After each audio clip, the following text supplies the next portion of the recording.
Thank you to all of you for joining us this evening for our live session.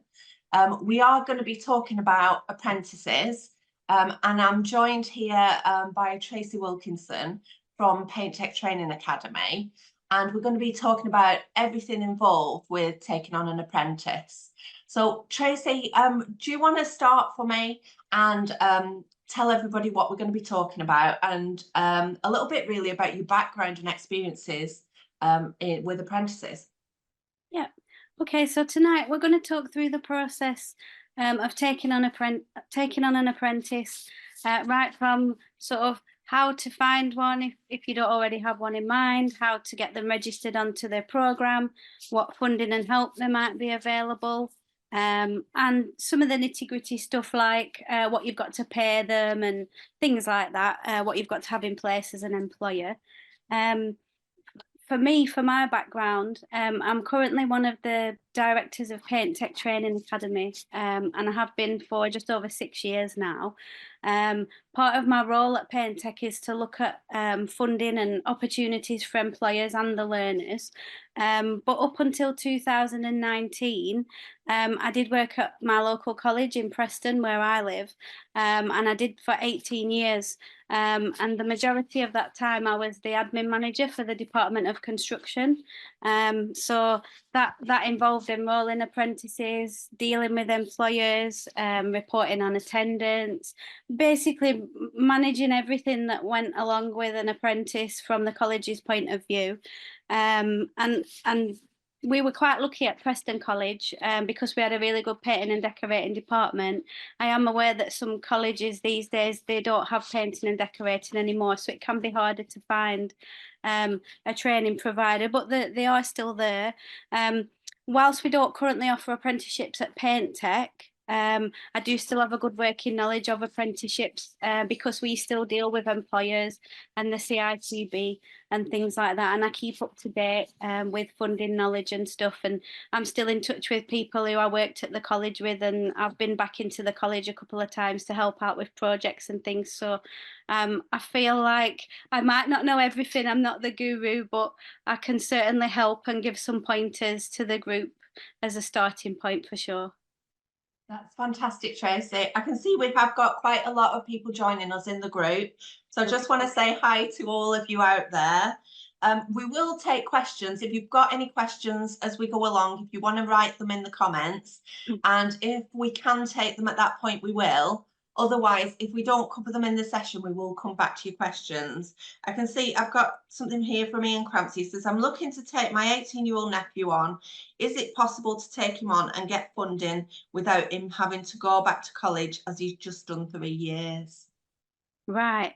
Well, if you don't want him to go to college, it wouldn't be an apprenticeship because they do have to attend some training as part of that. But if he's already got experience in painting and decorating and you just want to get him qualified, you could go down the experienced worker route and get him his MVQ. That means he doesn't have to go to class. You'd get him signed up for an MVQ. Depending where you live, there might be funding for it, there might not. If there's not, but you've taken him on, you could get funding to pay for the apprenticeship through CITB. So in a roundabout way, there should be one way or another that you can get that funded without having to pay for it. And all that will involve is him doing basically some I call it homework. It wouldn't be study. He'd be given like questions and things and a portfolio to put together for his MVQ, which he would do in his own time and a bit of time probably while he's working to gather evidence. And then he would have to go for an assessment with the MVQ provider. It's usually a full day where they'll be given a practical assessment and they'll assess his competence and then they sign it off and then you get your MVQ. So that's one way around it. If you did need to talk to us further about that, how you go about finding a provider for an MVQ or how you go about getting the CITB funding, if you just let Paula know, I can liaise with Paula and we can put you in touch with the right people for that. That's fantastic, Tracy. He says he'll try and get him to do a day. So if we start our session then, first by sort of, can you tell me what an apprentice actually is? Yeah, so an apprentice is any person over 16 years of age, and they take on a job which combines working alongside training. Now, it's quite a common myth. A lot of people think that you can't have adult apprentices and that they've got to be school leavers, but basically an apprentice can be someone of any age. So if you've got someone who already works for you who isn't qualified and they want to get the full apprenticeship framework in, you can make them you can have them as an apprentice, even if they already work for you, you can still send them to college. Or if you're looking for someone new and want to find a school leaver, you can go down that route as well. It's important to remember there is funding available which will pay for the majority of the costs of training, but you will have to put a small amount to it, but it's not a lot. We will go into this further with some of the questions that Paul has got lined up. And you've got to bear in mind that there's minimum wage requirements set out for apprentices. They differ depending on the age as well, but we're going to talk about that too. And also for anyone, I know this group reaches the whole of the nation. Funding rules are slightly different in Scotland and Wales than they are to England. So what I'm going to be sort of talking about and answering questions on tonight mainly relates to England, but if there is anyone from Scotland and Wales who's got any specific questions, we can deal with those separately, and I can look into anything we might need to find out about that. Yeah, definitely. You can drop me a message on that and I can find out from Tracy or put you in touch with Tracy after the event. So Tracy, as an employer, what do you have to provide to support your apprentice? Okay, well, they've got to work with someone who's experienced. So whether that's yourself directly as the business owner, or whether you've got someone else to manage them, or people they can work with, that's really important. You can't really just leave them to their own devices and expect them to just teach themselves. They've got to learn job specific skills as well. So whatever they're doing at college, throughout the different units that they do throughout the apprenticeship, it's important that they get to do those for real on the job as well, so that they're getting real work, like working experience of the things they're learning. You've also got to give them the time to go to college and study. So it's normally 20% of their working hours have to be spent on study. So basically, if you employ someone for 5 days a week, that's 1 day a week at college. There are some colleges that do different patterns of attendance, like block release, but they always usually work that out. So even if they're gone for a block and then they're back with you and don't go to college again for several weeks, the percentage of time they spend on the block usually works out at the right amount. But the college will sort all that out and make sure that's right, because they've got to make sure from their end as well that they're evidencing that they've had the student for 20%. So Yeah, they'll do that. and they've got to get that real life work experience on the job. Yeah. Okay, so what's the minimum commitment time-wise required to complete an apprenticeship? Okay, so the funding rules actually state that you can't finish an apprenticeship any sooner than 365 days. So the quickest you could possibly get someone through, if they're an absolute star, is 1 year. But it's unlikely the college will want to get them through that quick, because it'd be awkward for them to do that. What most colleges typically do is sign someone up with a planned date of 2 years. However, again, when the student starts college or whatever training provider they've gone to, they will do some diagnostic screening with them at the start to kind of see what level of that they're at, whether they think they'll be capable of passing in 2 years or whether they might need extra time. And you can actually have up to 3 years to complete an apprenticeship. So it can all be very tailored to the individual. Oh, well, that's good. 'Cause some people need a little bit longer than others to learn, don't Yeah. they? But it's Yeah, like you say, you might have some superstar that just flies through it all yeah, and can do all that work in a year. Well, yeah. that's brilliant. What are the rules then regarding wages for an apprentice, Tracy? Okay, well, there are rates for apprentices. So you have to pay in line with the national minimum wage. And if you look on gov.uk, gov.uk is a brilliant source of information for employers, because it's the correct information from the government. So I always double check things on there if I'm unsure of something, because it's a source that you can trust.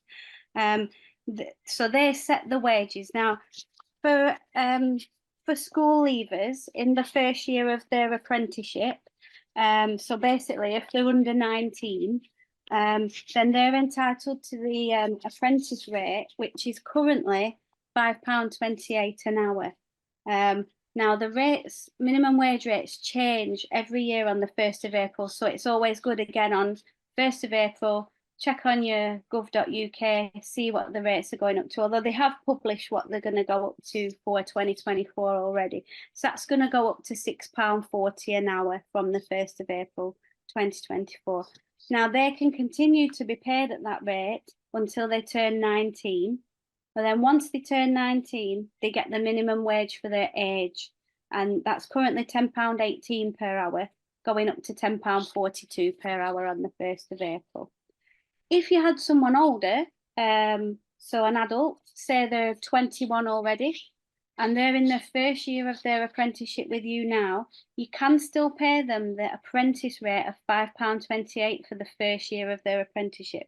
But once they progress to year 2, they jump straight up to the current national minimum wage for their age.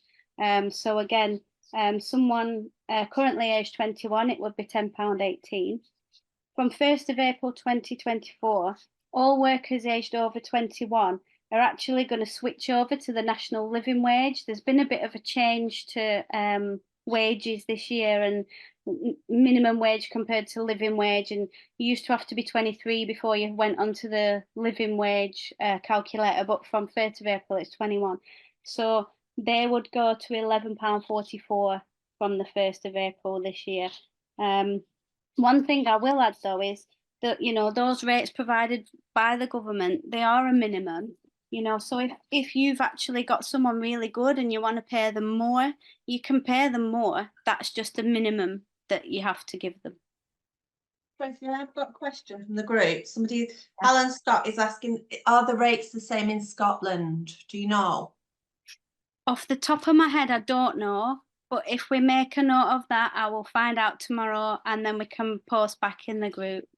All right, that's fine. I'll just write that down. I would think it was Scotland because it's the national minimum wage, but Yeah. I'd have to double check that to be sure. All right, perfect. And what about holiday pay? Again, so apprentices are entitled to 20 days paid annual leave per year, plus all the bank holidays. And again, that's a minimum. So if your company has a policy of giving everyone 30 days and you want to give your apprentice 30 days plus bank holidays, that's absolutely fine. As long as they get the minimum, you can give them anything over and above extra that you want to. That's fair enough. And what about PAYE and tax implications? Okay, so as part of the apprenticeship agreement with your training provider, you do have to have your apprentice set up as to be paid by PAYE. There's no getting around that. The college or training provider won't sign them up if you don't have them properly employed through PAYE.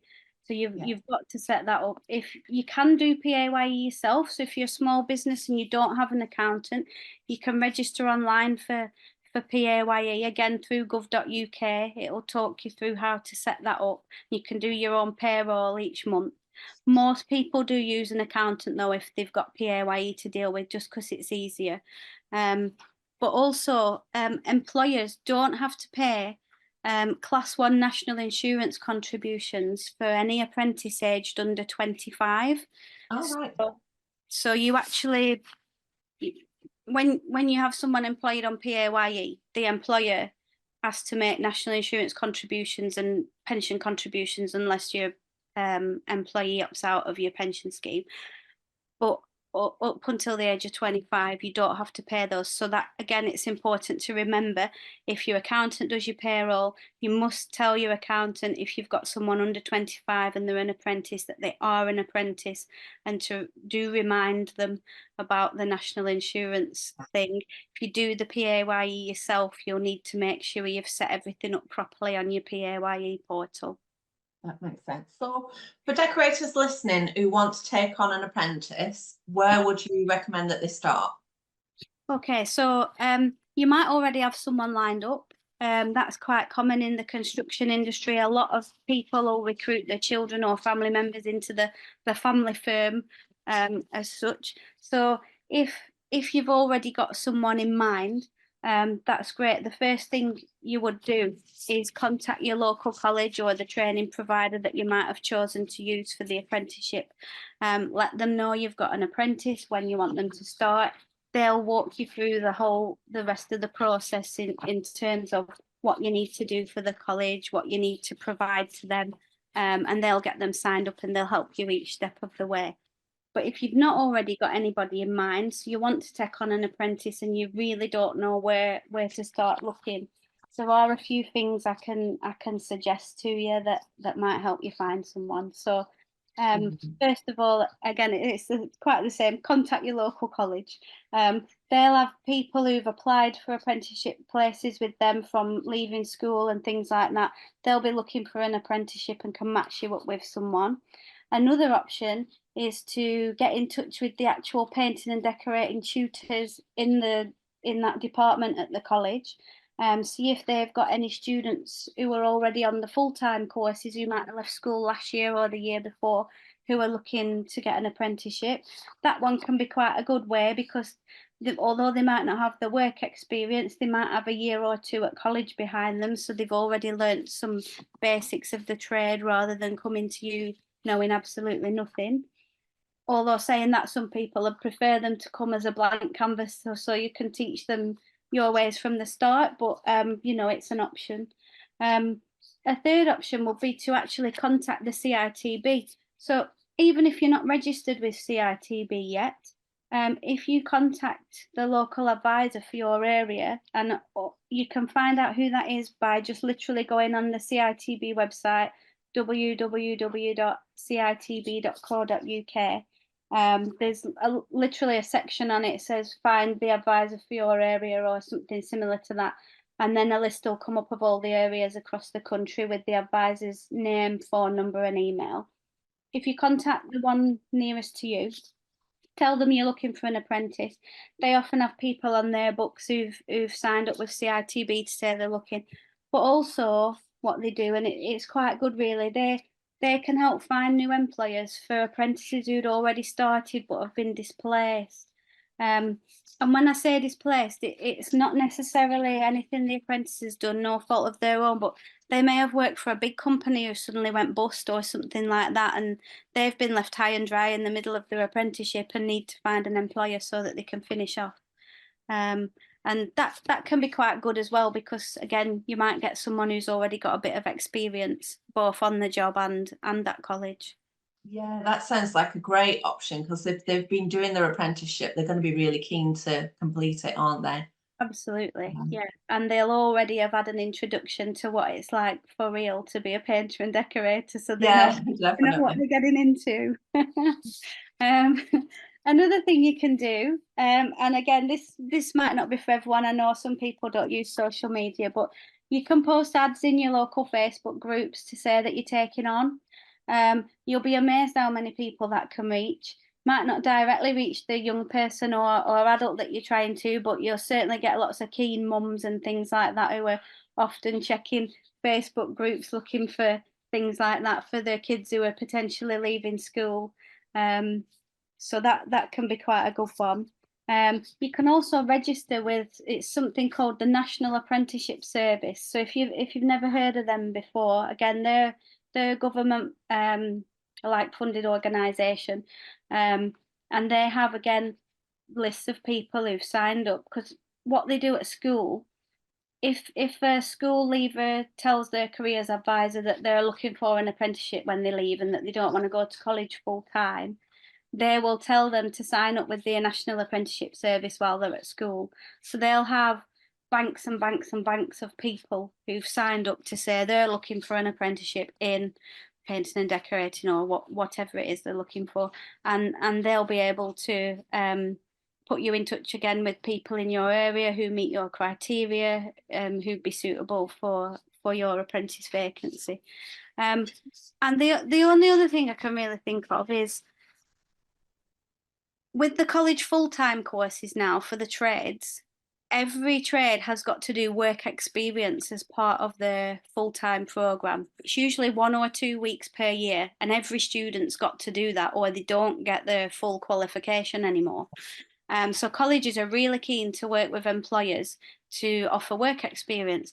So you could, if you're not in a rush and don't need your apprentice right now, but it's something you're thinking about for the future, you could sign up with the college to be a work experience provider, and they will send you students throughout the year. You can say however many weeks you're willing to offer. So if you think, no, I don't want to be doing this like, every week or whatever, you can just say, well, I'm prepared to give you 2-3 weeks. So I'll have a different person each week, or basically you can negotiate with the college your terms on that. As long as you'll agree to take them for at least a week, it should be fine. And that way you get to do a bit of try before you buy, because you can see what they're really like for real on the job, and then at the end of it, you could offer them a job. And colleges won't like this, but if at the end of that week you think they're brilliant and I want to take them on now, you could do that, because they'll convert then to an apprenticeship. So the college doesn't lose the student. Yeah. So, you could speed the process up, or depending if you wanted to let them go back and get a bit more college experience, say, or come and start with me after you've finished in the summer, then you could do it that way as well. But that's quite a good option if you're sort of a bit unsure. It's also good for you if you're unsure about working with a young school leaver type person, and because you get to see what that feels like for a week or two and see if an apprentice would be right for you as well. So that kind of works both ways if you do that. Yeah, I was just going to say that it gives both of you a chance to see whether you're going to be able to work together before you've put that commitment in, doesn't it? And if Yeah. you've not had an apprentice before and you want to see how it would work for you, then that sounds like the perfect opportunity. Yeah. So let's have a look where we're up to. If you take on an apprentice, what would it cost you as an employer? Okay. So for employers whose pay bill is less than £3 million a year, which I would imagine more sort of small, medium painting and decorating businesses are, all you have to pay is 5% of the cost of the training. Now, that might sound a lot, but it's really not. So when I worked at college, but obviously I haven't been there for a few years, the painting and decorating apprenticeship was £9,500. And so it's probably gone up now. It's probably a bit more than that. But just for an example, if the apprenticeship costs £10,000, you just have to pay £500. The government pay the rest. And that's also split, so you don't have to pay £500 all in one go. They split it all out over however many years your apprentice is going to be at college for. So if they've signed them up for 2 years, you'll pay 250 in year one, 250 in year two. If they've actually said from the start, or your apprentice is going to be 3 years, they'll split that cost over the 3 years. So you have a fee each year, and they split that. If you are a larger employer, and your pay bill's in excess of 3 million, then you'll already be paying into something called the apprenticeship levy. That's not to be confused with CITB levy. They are two totally different things. But if you are paying into the apprenticeship levy, then you'll already have a levy pot and levy funds to use for training. So you might not have to pay anything because you've already kind of paid it. But with the levy, it can be different depending on every individual employer's circumstances. So if there is anyone listening in that situation, you'd be better just messaging us separately about that, and we could look into that for you and give you some actual figures depending on which college you go into and how much levy you pay and what you'd actually have available. And just to reiterate, that only applies to those of you with a pay bill in excess of £3 million a year. Yes. Okay. Yeah. For everybody else, it's just 5% of the cost of the course. That makes sense. So what financial help is there available then for the employer? And are there any grants available? Yeah, so there are grants available, and there's a couple of pots of money that you can access. So at the moment there is £1,000 grant available from the government for taking on an apprentice, but the apprentice does have to meet certain criteria for you to get that grant. So they've got to be basically under 19. So that it's encouraging you to take on school leave, as you see, because they want to encourage young people into apprenticeships. Yeah. So if you took on an adult, you're possibly not going to get that grant. There are some scenarios where adults can get the grant up to 25 years old. So if you've got someone who's had an education, health and care plan, or they used to be in care up to age 25, you could still get that grant. But basically, if you take someone on who's 25 or older, there's no government £1,000 to help you there. Again, that shouldn't be a reason not to for the right candidate. You know, if you've No. got someone and they are older than that, please don't let the £1,000 bonus sort of stand in your way. It is there to help. Unfortunately, you don't get it for everything, but yeah, it shouldn't be a barrier. Now what happens with that is the training provider gets paid the money because they're the ones that sort of they do returns to the government, so they see this person's enrolled to this apprenticeship. They see from what the college sends them that they're the right age. They send the college the money, and then the college pay it to you as the employer. So that's good as well, because if someone has changed employer midway through something, and the second payment's due, and they've now come to you, you should get the second half of the payment. So you get £500 after the first 90 days, and then you get the second £500 after a year. Okay. And are the grants available through CITB, Tracy, as well? There are, yes. So this is another thing. So when you take someone on through PAYE, if you've previously been a sole trader, you would probably never have thought about registering with CITB because it wouldn't be on your radar. It's not something you'd have probably ever given a second thought to. But once you take on someone, you become then an employer, and that makes you eligible to register with CITB. And they have apprenticeship training grants available, and they're pretty good. So they will actually pay you £2,500 per year that your apprentice is at college, and they're what they call attendance payments.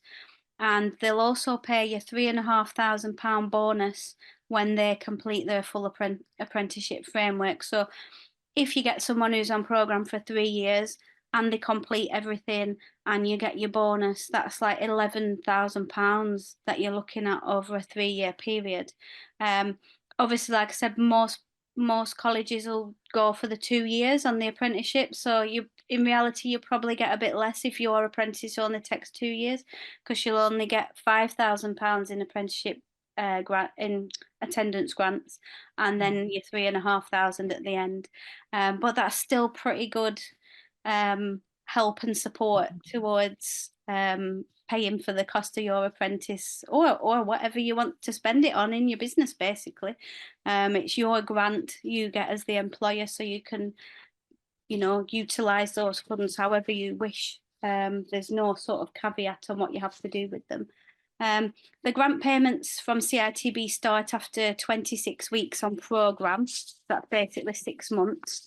And they normally do that because they'll know that most apprentices or people who start a new job are usually on a probationary period on their contract for 6 months, so that if things don't work out, you can terminate the contract a bit easier if they're still in probationary. But what they do after the 6 months, they will backdate the payments to day one, and then you get those payments termly thereafter for the remainder of the apprenticeship. And that 3,500 at the end, that's a real incentive for you to make sure that your apprentice does everything they need to do and attends college, and it's a reward really for you. At the end, you've got your reward because you've got your apprentice that's capable of working within your business. But then the money is an extra reward as a sort of well done, thank you. You've got your apprentice through their Absolutely, qualification. it's all there to support you as the employer, and yeah, you're looking at it that way. It is a thank you, because at that point when you get that, the apprentice is finished. Yeah. So that is just wham bam, thank you, ma'am. There's 3.5 grand. Like on another apprentice. Yeah, well, that's an You get incentive to take on another one, isn't it? And is there anything else available from CITB for employers who register? Yeah, so again, once you're then registered with CITB, that opens up further avenues for funding for other things, mainly training. But it's always worth talking to CITB advisors as well once you're registered, because if you have things like courses and things that you go into, they sometimes have like extra funding pots where they might be able to cover travel expenses and things like that, especially for apprentices. So if you've got apprentices that are going on extra things outside of their college course, they'll usually help to cover the cost of getting them to those. So it's always worth a chat. It's not it's not always like it's just one rule for everyone. Sometimes it can depend where you live, what areas have got what funding and things like that. So can't really give a specific one answer fits all for that, but always contact your CITB advisor to see what is available for anything really, and they will help you. But one of the big things that CITB have, and you may have heard of this before, if ever you've watched any of the paint tech videos or anything like that, we promote it quite a lot, is the Skills and Training Fund. And then as a CITB registered employer, you are then entitled to apply to the fund to get funding. So even if you were a small, very small business, so there's just you and your apprentice, but your apprentice is on PAYE, you would be eligible to claim £5,000 every year to pay for other training courses, and you can spend that money on yourself or your apprentice, or if you use any subbies, as long as they're paid through the CIS route, then you can spend that money on them as well if you wanted to. If there is anyone listening who's not actually going to take on an apprentice, but they currently would like some funding for training, if you do use just subbies but don't have anyone on PAYE, you can still register with CITB and claim £2,500 per year. So that's actually nothing to do with apprentices, but just in case anyone is listening. If you're a bigger employer, it goes up in tiers with the Skills and Training Fund. So you can actually, there's two other tiers. There's a £7,500 and a £10,000 one. So depending how many employees you have, you may be able to claim up to £10,000 every year for training. And at the moment, CITB are so trying to support people in construction, because they know there's massive skills gaps and shortages of people. They're not actually making you wait a full year before you can reapply to the Skills and Training Fund. So you might have just had £5,000 off them to complete a load of courses, and even though technically you're supposed to wait maybe another 9 or 10 months before you can apply again, you can apply right now, because they're just so keen to support people in the construction industry and provide everyone the skills that they want and need, that they're just pulling out all the stops at the moment. So that's really good. They're trying to bridge some of those skills gaps, aren't they, in the industry? No, it's a massive problem. The data and research and things that they've done, and you see it all the time. There's not as many young people coming into the industry as there needs to be, and obviously the sort of age of the majority of decorators and other tradesmen, lots and lots of people are coming to retirement age, and it's Yeah, quite scary thinking who's going to replace all these people when they retire. it is a Because big problem. I mean, the average age of a decorator is something like 55 years old, isn't it? yeah, Yeah. exactly. So CITB are trying to do the best they can to support the industry with that, and anyone who needs anything, they're open to conversations and seeing what they can do to help. So the Skills and Training Fund, that will pay for courses. They've got to be trade specific, so they wouldn't pay for you to say go on like a bookkeeping course to be better at doing your accounts. but they would pay for upskilling in your trade. So things like if you wanted to come and do a course at Paint Tech Training Academy, like spraying or wallpapering, things like that, they'll cover. But they'll also cover, like if you've got staff, you've got a contract, they've all got to go on site, you've not got CSCS cards, they'll pay for you to do the CSCS training. They'll pay for your test so that you can get your card. They'll pay for IPAF for this scissor lift and cherry pickers, and the PASMA for the scaffolding, health and safety. There's the SMSTS courses and SSSTS that a lot of people who work on sites need to get. They're very big on paying for the courses that have got like tickets attached to them where you need this card to get on site, or you need, so all of those things can be paid for with the skills and training fund. There's over 1,500 different courses that can actually be funded through that. So that's a really good thing to tap into as well. So the best thing to do is contact your local CITB representative and they'll tell you exactly what's available in your area. Yes. So now going back to the apprenticeship then, Tracy, Yeah. there's things you have to bear in mind with regards to functional skills of your apprentice. Can you tell me a little about that? Yeah, so basically, for an apprentice to get what's classed as a full apprenticeship framework, and this would have probably been similar to back years ago, people might have known it as like craft, advanced craft, and then they got their full indentures. I think that's what they used to call it.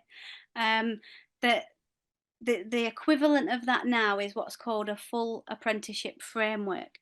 But to get a full apprenticeship framework, there is a maths and English caveat attached to that.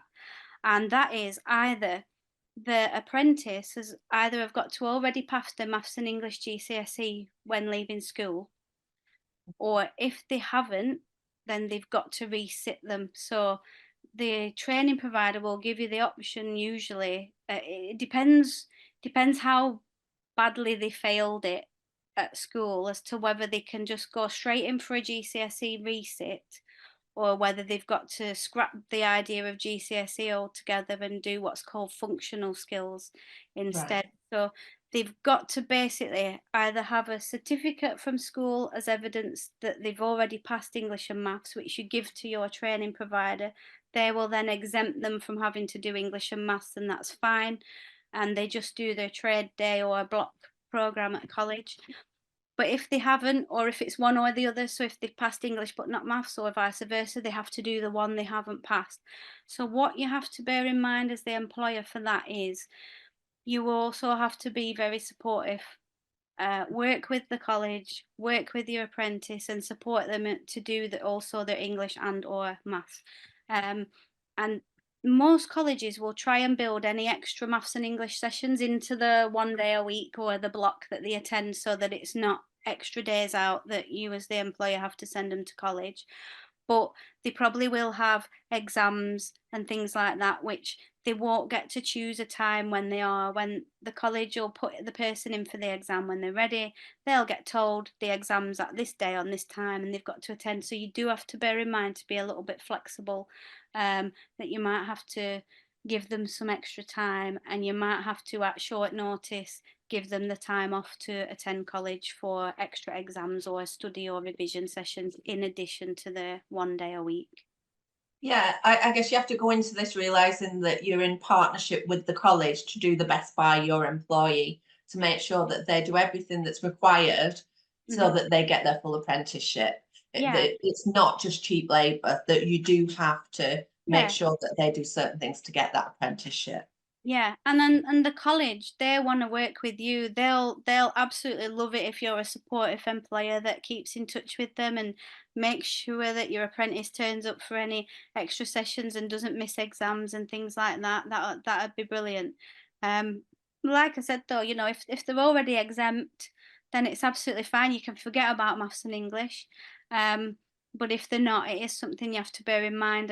And also some colleges can be quite picky with the acceptance criteria for an apprenticeship, because at the end of the day, if your apprentice needs to do maths and English, and they do it, but they still don't pass at the end of the apprenticeship, the college don't also get their full funding for the apprenticeship Right. either. So some colleges, because their painting and decorating departments might be small, or for whatever reason, because they've got to protect their income, um, they might be very picky on their acceptance criteria, and if they don't believe your apprentice would actually pass their English and maths, they may refuse a place. It is possible. But again, that shouldn't be a reason. I wouldn't want that to be a reason to hold back to take someone on, you know, because they could be an absolute the best painter you've ever known, and they Yeah. just might be crap at English and maths. But and it shouldn't ruin it. But it is just something to bear in mind. While we're talking about qualifications, Robert McRae in the group has just asked a question. He says, do employers have to have painting qualifications to employ an apprentice?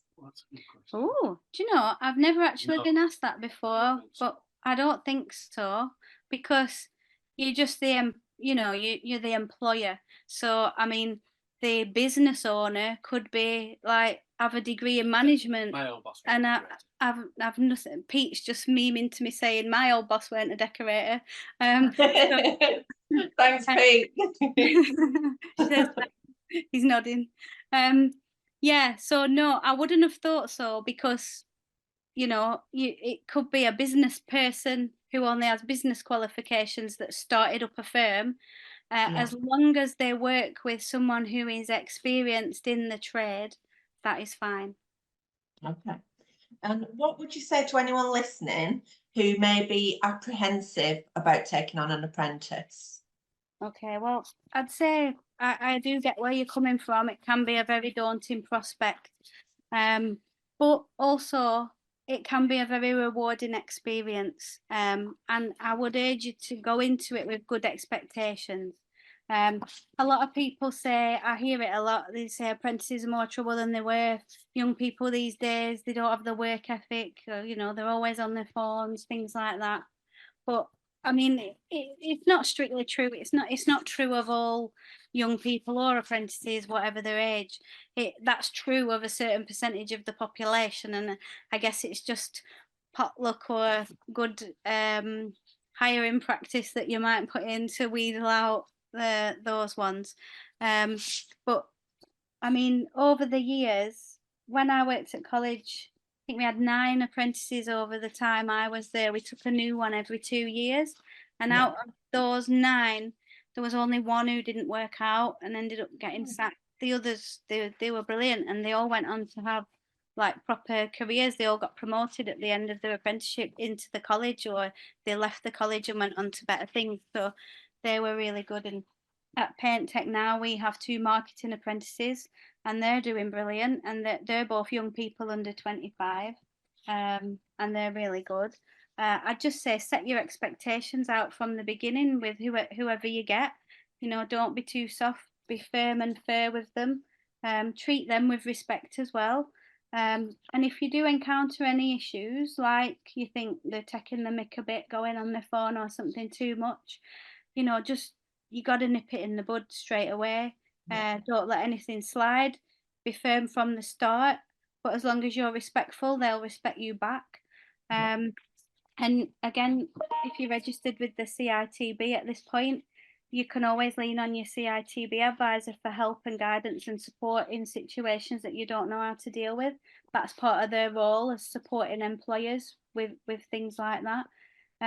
If you do ever have any situations or things you need to deal with, I'd always recommend documenting it, just so that you've got evidence of what took place, what you did about it, just in case you then decided to let that person go. That makes sense. Yeah, just so you have a record, because it's all right saying you've done this, that, and the other, to try and encourage that person to improve or whatever. But if you can't document that you've done it, then you know, if they then say you've unfairly dismissed them and you've got no evidence to say you did any of it, it doesn't matter who you tell till you're blue in the face that you did this, that, and the other. It doesn't matter. So, yeah, just be firm, fair, treat them with respect, nip any issues in the bud straight away, and document everything if you've got any issues. Perfect. Just comment here from Chick Lorry in the chat. He says having an apprentice is the best thing he's ever done. So Yeah. there we have. We've got some great comments here. Oh, I've got a question. Does the employer contribute to the apprentice's pension during their training from Decoforce Painting and Decorating? Oh, that is a good question. I don't think I'd have to double check this. So again, if you'll make a note, Paula, I'll double check this tomorrow and we can post the official answer then. But Okay. I don't think so, because I don't think apprentices have to pay into a pension until they're 18 or till they're taken on like proper permanently, if you know what I mean. Okay. I don't think it's applicable. I think they Would- they might be able to voluntarily join a pension, but I don't think the employer has to offer an apprentice but I'll check that. we'll check it. I'm not entirely sure. I'd just be making it up. Okay, fair enough. We'll come back to you on that one then. I'm just seeing if there's anything here. What insurance do we need to have in place as a business prior to taking on an apprentice? Okay, so you need to make sure you've got your employer's liability insurance. Especially if you've never employed anyone before and you've never had that insurance before, you need to have that in place.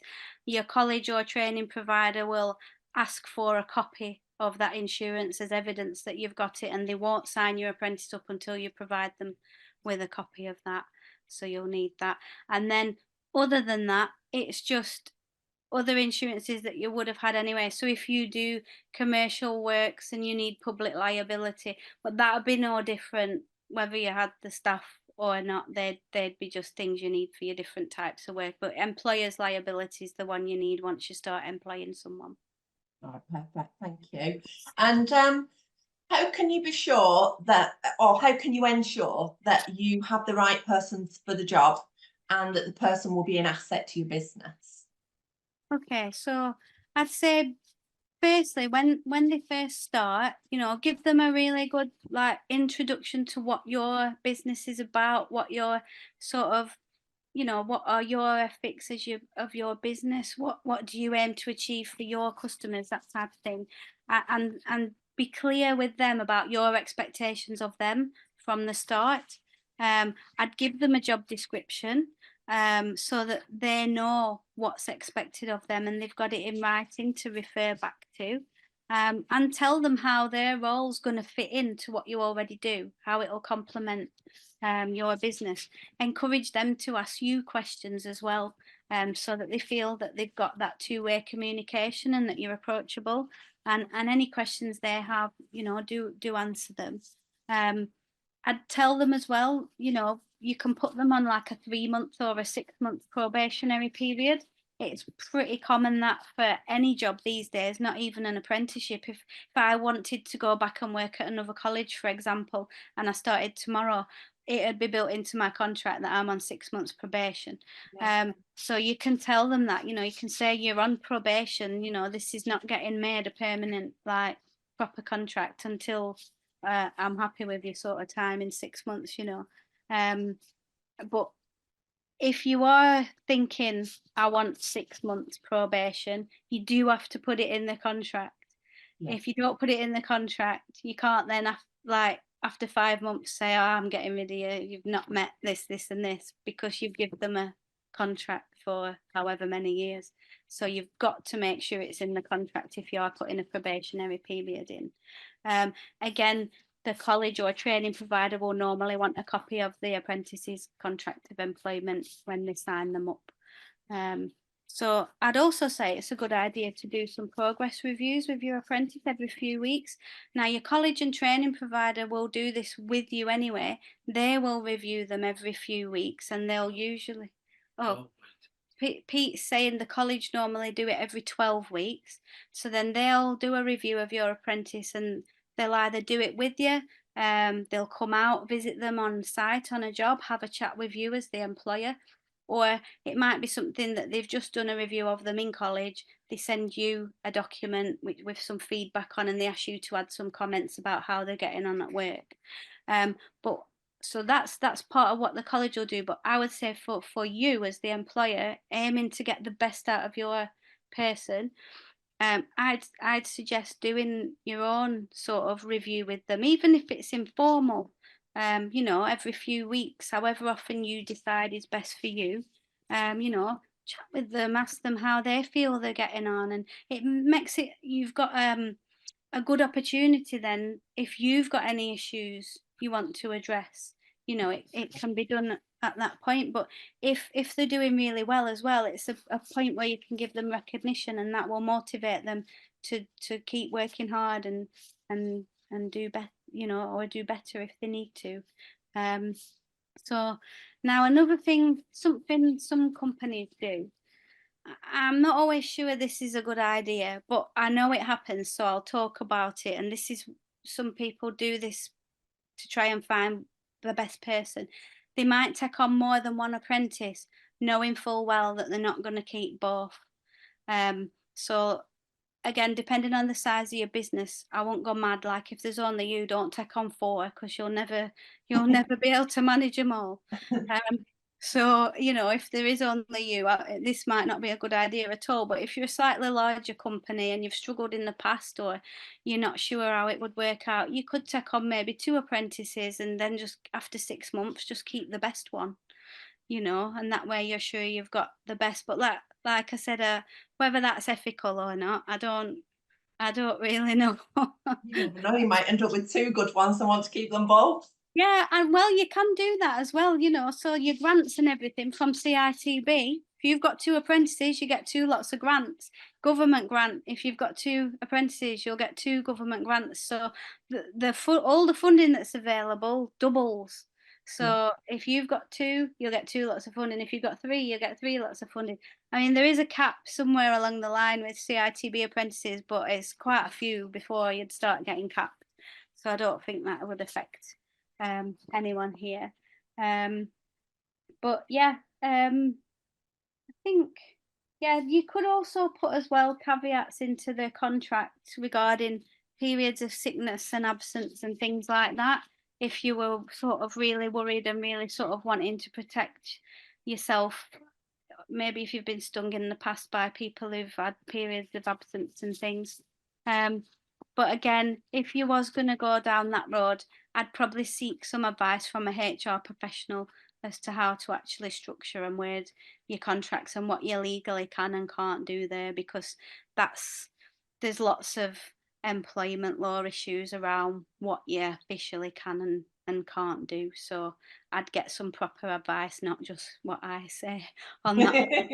That makes sense. And okay, so now we're fully armed with what's entailed in taking on an apprentice. How do we go about registering an apprentice once we've decided who we're going to choose? Okay, so again, we're back to the college. So the main step is you've got to get them on that college course. So contact your local college if you haven't already. If you found your apprentice through another route and you've not made contact with the college yet, contact them. If they've found the apprentice, then you should already be on this journey, and them helping you every step of the way with that. So the college will sort out most things for you. They'll tell you what you need to provide. So they'll ask you for your copies of your insurance, your copies of your contract, anything, any details they need about the apprentice, if they want a job description, things like that. They'll also help you set up, you do have to have an apprenticeship account. There's like a government portal. You have to input your apprentices' details into that, so that they get linked to you. That helps with triggering the apprentice grant payments that go to your training provider. But again, your training provider will help you with that. So it sounds a lot more complicated than it actually is. And they really will help every step of the way. Don't be embarrassed to say to the college, like, I haven't got a clue how to do this. You're going to have to do it for me. Believe me, they hear it every day. And they'll be more than happy to help get you set up, because they need you to do that, or they don't get their money either. I was just going to say, they're relying on employers to take on apprentices. Otherwise, they've got nobody to teach and they won't get the funding for the college. So it's a two-way street, and they will help you if you are struggling. Yeah. So I've got a few questions from the group here. Daniel Whitford says, are there specific months of the year to get an apprentice from a college, or can you get one at any point in the year? Well, you can get one at any point in the year, but it depends what you want really. So if you want someone who's going to be fresh out of school, brand new, and you basically want them signed up as soon as they finish school, your best thing to do will probably be get in touch with your college around Easter time before the end of the year 11 school year, because they'll already be then having people on their books who've signed up. So the earlier you contact the college and tell them you're interested as an employer, the more prospective students you're going to get to pick from. You've got the bunch then, haven't you? Yeah. Yeah. Yeah. If you leave it till say September, all the employers that were in there already earlier have already had the pick of everybody, and then you've only got the ones who haven't been picked yet, or maybe changed their mind about what they were going to do and only just signed up. But in theory, you can approach a college or a training provider at any time to see if they've got anyone on their books, because people's circumstances do change. And there could be kids who've signed up to go on a full-time course when leaving school because they thought that's what they wanted. And then they see their mate who got an apprenticeship and he's actually earning money as well as just going to college one day a week, and they think, oh, why did I sign up for full time? I could have had a job and I could be learning to drive and have a car and things like that. So they change their mind, you know. So there's at any point during the year there could be good people available. They just might have had a change in circumstances. And let me see, I've got another question. Can you take on an apprentice that's on a multi-skill course, not just a decorating course? From Danny Smith in the group. You can. The only thing you'd have to bear in mind is, can you give them the multi-skills experience at work? So if you're a multi-skilled decorator who also does other aspects of trade, so you do a bit of tiling, bit of joinery, or whatever is on that multi-skills program, you just have to bear in mind that you need to be able to support them with that work experience while they're at work with you.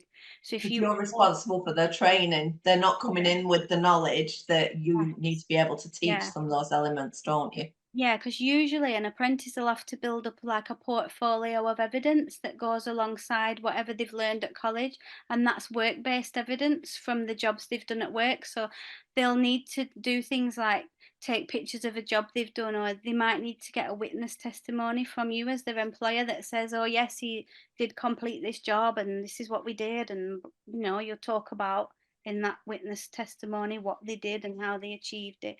So if you sign them up for multi-trade, that's absolutely fine. But you need to be doing multi-trade in your employment so that they can then gather that work-based evidence.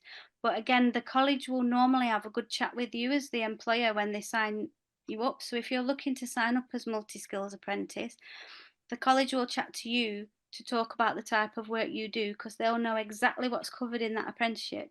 And if they feel that it may not be possible for you to cover that, they'll dig a bit deeper with that with you to make sure you both understand what's involved. Can you cover it? Can you not?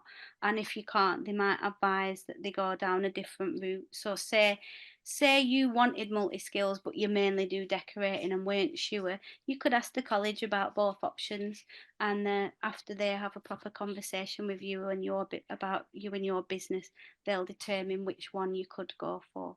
Yeah, they'll want best fit, won't they, to make sure that the apprentice can pass the apprenticeship on a multi-skill course by Yeah. being your apprentice, not that they're only going to do decorating work. Yes, absolutely. Fantastic. I think we've covered everything in the group that's been asked. I've just been quickly scanning through, excuse me, while we're chatting. If I've missed anybody, just give me a wave. Um, and I've got another one here. What hours do you pay for, Robert McRae says? Okay, so, well, basically, you pay for whatever hours you've decided to contract them for. But normally, when you take on an apprentice, it will be for a full-time position, so minimum 37 hours a week. And then they would have to do one day at college. Now, you do pay their wages for the day they're at college. So even though they only work with you 4 days and attend college one day, you still pay them for their 5 days a week. That makes sense. Right, as I say, I think we've covered all the questions in the group now. Tracy says she's around for a while if you've got any questions. I mean, would any of you like to come and join us on the Zoom meeting if you've got specific questions you want to put to Tracy? We won't record you, don't worry, but I can put a link in the group and you can come and talk to us face to face. We can have a little chat room. If that appeals to anyone, do you want to just give me a wave in the group if you want to join us? If not, then you know, if you do have any questions that come to mind following the meeting, then you can just type them in the chat here and I will come back to you after speaking with Tracy. I'll either put you in touch with Tracy or I'll get the answers to your questions for you. Thank you everyone for joining us, and Tracy, thank you so much for all the information you've given us this evening. It's been a pleasure having you as my guest, and we'll see you again soon. Thank you. Thank you.